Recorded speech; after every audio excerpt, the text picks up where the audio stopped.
Rajasthan ராயல்ஸோட playing eleven என்னவா இருந்தால் அவங்க 2025 ஐபிஎல் ஜெயிக்க வாய்ப்பு இருக்குதான் நம்ம பார்க்க போகிறோம். ஸோ வாங்க வீடியோக்குள்ள போகலாம். ஃபர்ஸ்ட் ஆப்வியஸாக நம்ம சுட்டி குழந்தை ஜெய்ஸ்வால் இறங்குவார். ஆப்வியஸாக தெரிஞ்சதுதான். அவர் கூட யார் இறங்குவார் பார்த்தீங்கன்னா சூரியவம்சி, புது 13 இயர்ஸ் ஓல்டு பாய். சொன்னால் நம்ப மாட்டீங்க. 2011 பாருங்க. அவரு நல்லா ஆடிக்கிட்டு வர்றாரு எல்லா மேட்சும். ஸோ அதனால தான் அவங்களும் பிக் பண்ணியிருக்காங்க போது ஓப்பனிங்கில் தைரியமாக கொடுக்கலாம். சின்ன பையன் பெரிய பையன்லாம் கிடையாதுங்க. ஜெய்ஸ்வாலே சின்ன பையன் தான் இந்தியன் டீமில் பார்க்கும்போது.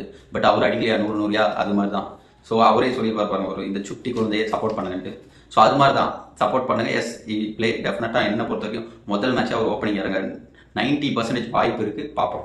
தென் தேர்ட் யார் பார்த்தீங்கன்னா கேப்டன் ஆப்வியஸாக சாம்சன். தேர்டில் தான் விளையாடுவார். இந்தியாவுக்கு ஓப்பன் பண்ணுறாரு. பட் ஸ்டில் ஐபிஎல் ஓப்பன் பண்ணுவாரான்னு பார்த்தீங்கன்னா இல்லை, என்ன பொறுத்த வரைக்கும் இல்லை. அவரோட தேர்ட் பிளேஸில் தான் சாம்சன் ஆடணும். And fourth Barack.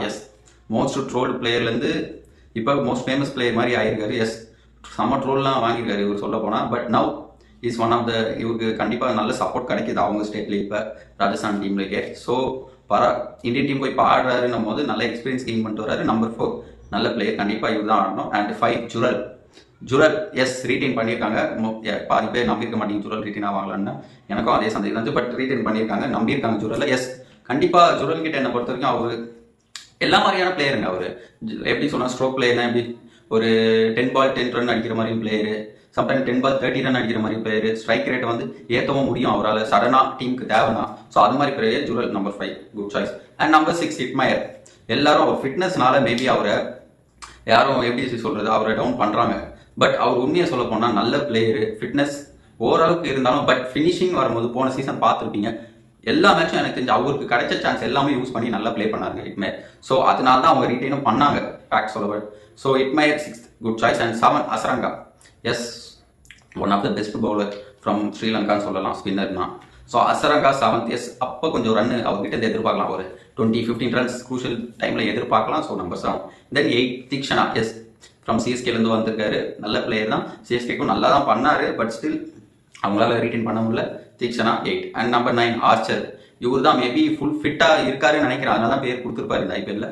Okay, full ஃபிட்டுன்னே நம்ம வச்சுப்போம். ஆர்ச்சர் எடுத்து போனது என்னை பொறுத்த வரைக்கும் அவர் ஒரு 2-3 சீசன் ஆடலை. பட் ஸ்டில் எதுக்கு எடுத்தாங்க அவரை ஒரு மெயின் பிளேயராக? எதுக்கு போல்ட் மாதிரி நினச்சி எடுத்திருக்காங்க அவரை மெயின் பிளேயராக.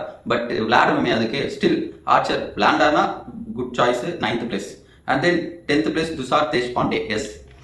நல்ல பவுலர் தாங்க. ஃபீல்டிங் மட்டும் கொஞ்சம் பார்த்துக்கணும். பட் மற்றபடி நல்ல பவுலர் ஃப்ரம் சிஎஸ்கே. நல்ல விக்கெட் எடுப்பார். 10th place. And then 11th Akash Madhwal from Mumbai Indians. போன சீசன் அவ்வளோ அவருக்கு ஏற்ற மாதிரி அமையல. பட் அதுக்கு முந்தின சீசன் செமையாக போட்டாருங்க.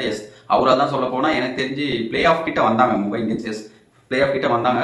ஸோ அவர்கிட்ட பொட்டன்ஷியல் இருக்குது. பட் பவுலருக்கு பேட் சீசன் கண்டிப்பாக வருங்க. ஒரு குட் சீசன் தான் கண்டிப்பாக பேட் சீசனும் இருக்கும். ஸோ மேபி இந்த சீசன் குட் சீசனாக இருக்கும். அவர் டெக்னிக்லாம் கரெக்டாக தான் இருக்குது. ஸோ பார்ப்போமே நல்லா பண்ணுறாரா பார்ப்போம். அண்ட் 12th இம்பாக்ட் பிளேயராக இவங்க டீமுக்கு யார் இருப்பாங்க என்ன பொறுத்தவரை பார்த்தீங்கன்னா நிதிஷ் ராணா. அவர் கண்டிப்பாக எந்த ஆர்டரில் வேணாலும் இறக்கலாம். மேபி 2 டவுன் விக்கெட் அதிகமாக விழுந்துச்சா இம்பாக்ட் பிளேயர் கொண்டு வந்து இறக்கலாம் அவங்க. இல்லை லாஸ்ட்டாக ஃபைனலாக 2 பால்ஸ் 8 ரன்ஸ் அப்படி இருக்கா அப்பயும் இறக்கலாம். ஸோ என்ன பொறுத்தவரைக்கும் இம்பாக்ட் பிளேயராக நிதிஷ் ராணா வருவார் நினைக்கிறேன். ஓகே கைஸ், நான் வந்து இந்த டீமுக்கு கொடுக்குற ரேட்டிங், ஆக்ஷன் ரேட்டிங் இந்த டீமுக்கு பார்த்தீங்கன்னா என்னன்னு பார்த்தீங்கன்னா அவுட் ஆஃப் 100 என்னை பொறுத்த வரைக்கும் 68 அவுட் ஆஃப் 100 கொடுக்குறேன். See you next video. Bye.